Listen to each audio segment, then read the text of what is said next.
धन्यवाद।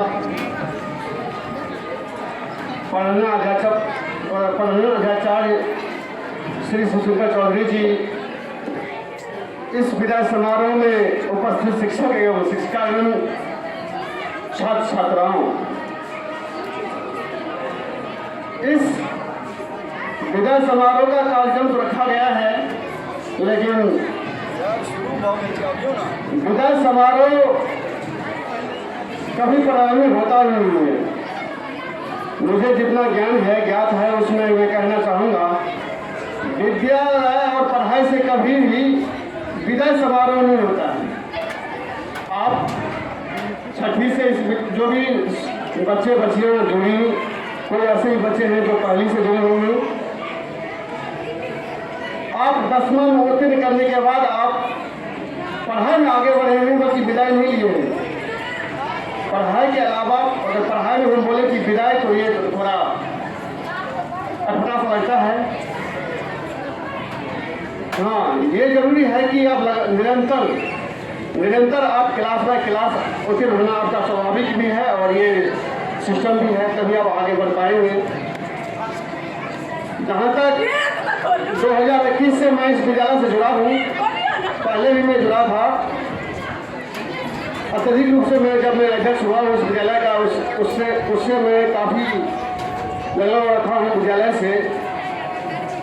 तो विद्यालय में जो पढ़ाई की स्थिति है, जो हमारा शिक्षागण शिक्षिकागण, इसमें तो हमें कहीं दिक्कत अभी तक नहीं मिला है।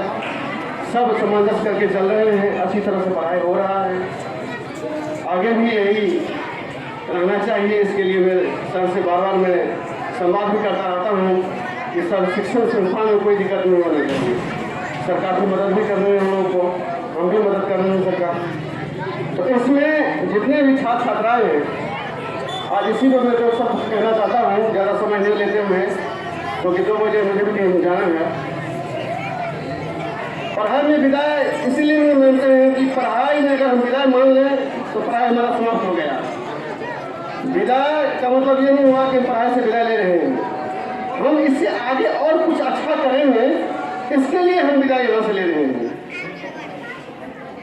अगर आप कर्मपुर विद्यालय का नाम रोशन करना चाहते हैं कि इस विद्यालय का और नाम रोशन हो, तो इस सत्र में खूब अत्यधिक मन लगाकर आप परीक्षा दें और अत्यधिक उत्तीर्ण होकर इस विद्यालय से आगे बढ़ें, तो ये बहुत खुशी की बात होगी। इससे विदा हम नहीं कहेंगे, कहीं भी गर्व से मेरा भी सीना चौड़ा होगा, शिक्षागण को भी सीना चौड़ा होगा, आपका भी सीना चौड़ा होगा कि हम कहीं भी गर्व के साथ कह सकते हैं कि मैं जिस विद्यालय का अध्यक्ष हूँ, उस विद्यालय से 45% विद्यार्थी फर्स्ट आए हैं।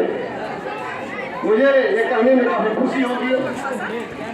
इसलिए इस विद्यालय को आपके ऊपर ही डिपेंड करता है कि आप कितने मन लगा के पढ़ाई किए हैं, पढ़ाई करते थे।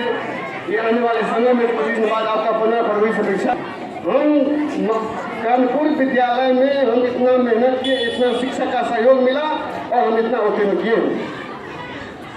इससे आगे आप जहाँ भी जाएंगे, विद्यालय का नाम ही रोशन होगा। जरूर पूछा जाता है जो आप कहाँ से आए हैं, इस बात को खास करके ध्यान रखते हुए इस विदाई समारोह में ज़्यादा समय न लेते हुए, क्योंकि अभी काफ़ी प्रोग्राम में बचा हुआ है और 2 बजे तक कार्यक्रम को समाप्त नहीं करना है। इसी के साथ जितने भी बंद होकर जा रहे हैं, उसके लिए मेरी तरफ से, विद्यालय की तरफ से, शिक्षा समिति की तरफ से ढेर सारी शुभकामनाएं। बहुत बहुत धन्यवाद। आज जो वो अपने वाणी से आप लोगों को हर्षोल्लास करने की जो कोशिश की है, उनके लिए बहुत बहुत धन्यवाद। अब मैं चाहूँगा कि हमारे हेड सर जो है वो बच्चों को थोड़ा सा क्या करें, तो अपने वाणी से हर्षोल्लास करें। सबसे तो पहले मैं हमारे इस कार्यक्रम के जो अध्यक्षता श्री राम कुमार महतो जी अपने बहुमूल्य समय लेकर के यहाँ उपस्थित हुए हैं। साथ ही हमारे शिक्षक शिक्षिकागण, हमारे 10वीं कक्षा के छात्र छात्राएं, 9वीं कक्षा के छात्र छात्राएं, साथ ही छोटे छोटे नन्हे मुन्ने बच्चों और कुछ अभिभावक के रूप में भी हमारे मंच के बगल में बैठे हुए बहनें, भाइयों, माता पिता सभी को हार्दिक नमन करता हूँ। आज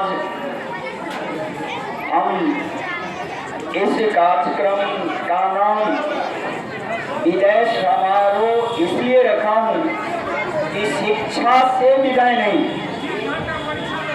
शिक्षा से विदाई तो कभी भी नहीं होती है। शिक्षा अनवरत चलने वाली प्रक्रिया है। ये जो है हमारे जीवन प्रयत्न चलता ही रहेगा।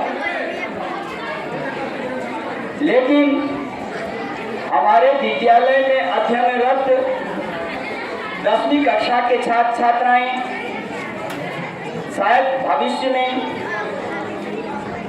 हमारे विद्यालय में 11वीं कक्षा में नामांकित नहीं भी हो सकते हैं, क्योंकि उन्हीं बच्चों का हमारे विद्यालय में नामांकन होगा 11वीं की कक्षा में ऑनलाइन के माध्यम से।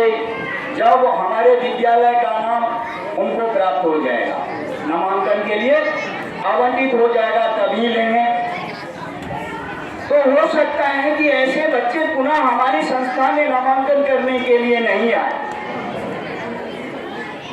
तो मैं इनको आज ससम्मान पूर्वक विदाई करता हूं और आशा करता हूं कि आप जहां कहीं भी अध्ययन करेंगे अपने शिष्टाचार को बनाए रखेंगे,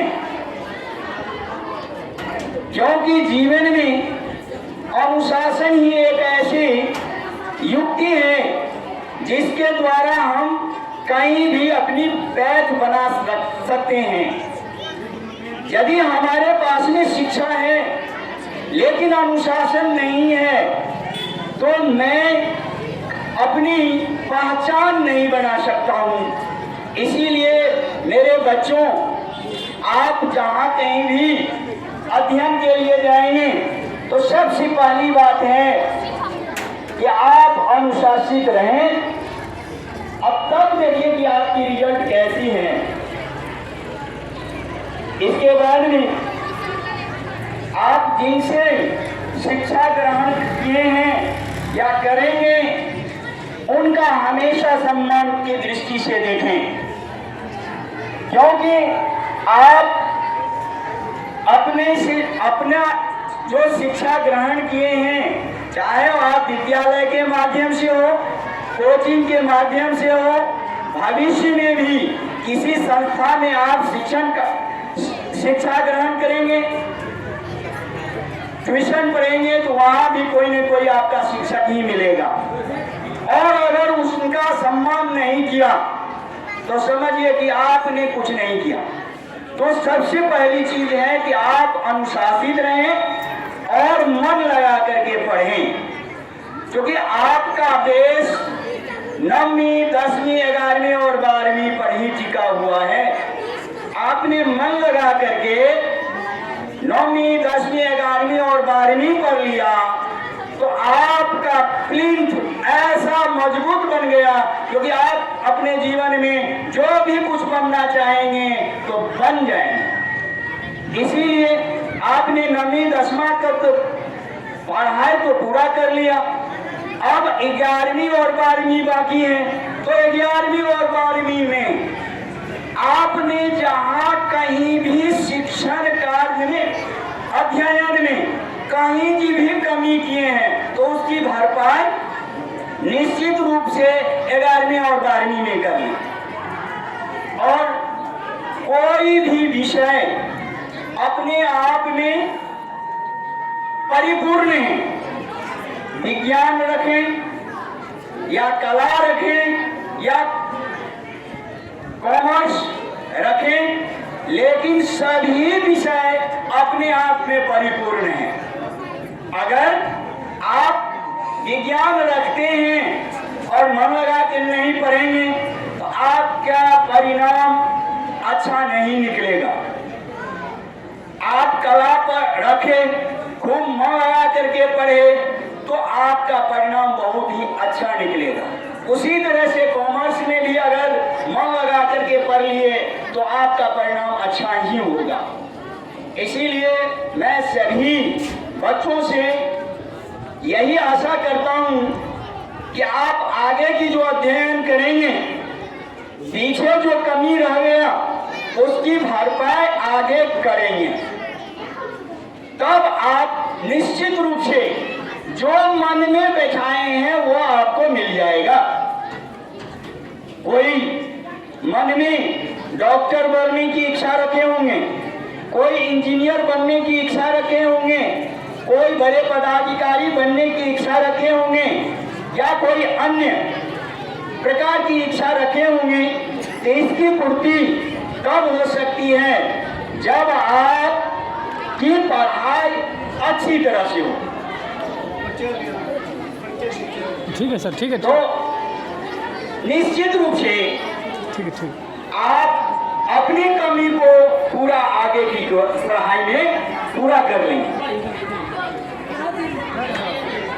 इसके बाद में यंत्र पर टिका हुआ है।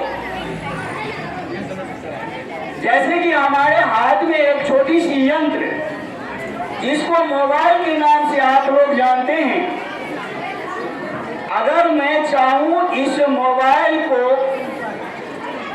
उपयोग करना चाहूं अपनी सही रास्ता में, सही दिशा में अगर इसका उपयोग करूं, तो मैं कहता हूं कि आपको किसी बड़े कोचिंग में जाने की कोई आवश्यकता नहीं पड़ेगी। कोई भी बड़े कोचिंग में जाने की आवश्यकता नहीं है। सिर्फ आप मोबाइल में किसी अच्छे ट्विटर को चुन लें और उसका सब्सक्राइब कर लें और उसके माध्यम से शिक्षण करेंगे, अध्ययन करेंगे, तो मैं कहता हूं कि आपको किसी भी कोचिंग में, किसी भी नामी कोचिंग में जाने की आवश्यकता ही नहीं पड़ेगी। लेकिन हमारे नन्हे मुन्ने बच्चे इस छोटी सी यंत्र का उपयोग अपने अध्ययन में कम, अन्यथा में ज्यादा करते हैं। तो मैं इस बच्चे से आग्रह करता हूं कि निश्चित रूप से इसका उपयोग सही दिशा में करें तो आपका परिणाम बहुत अच्छा निकलेगा। और आप अपने माता पिता का भी बहुत अधिक सम्मान करें। माता पिता अगर आपको डांट देते हैं तो आप उसको बुरा मान लेते हैं। तो माता पिता की कथन हमेशा अपने बच्चे के लिए अच्छी भविष्य की कल्पना या अपनी बच्चे की भविष्य की उज्जवल भविष्य के लिए डांटते हैं बच्चे को। अपने माता पिता, आपका माता पिता निश्चित रूप से डांटते होंगे, लेकिन आप उसको क्या कर लेते हैं, अपने दिल पर बिठा लेते हैं। ये नहीं होना चाहिए। तो एक रामायण में चौपाई है, मातु पिता गुरु नित लागू माता। ये माने राम जो है अपने माता पिता और गुरु का हमेशा सुबह उठते ही नमन करते थे।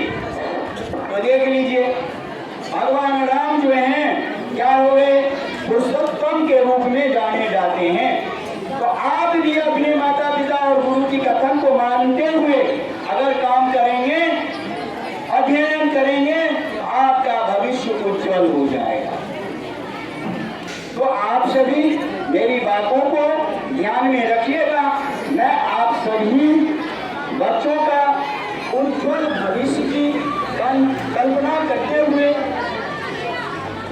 मैं अपनी देता हूँ। जय हिंद, जय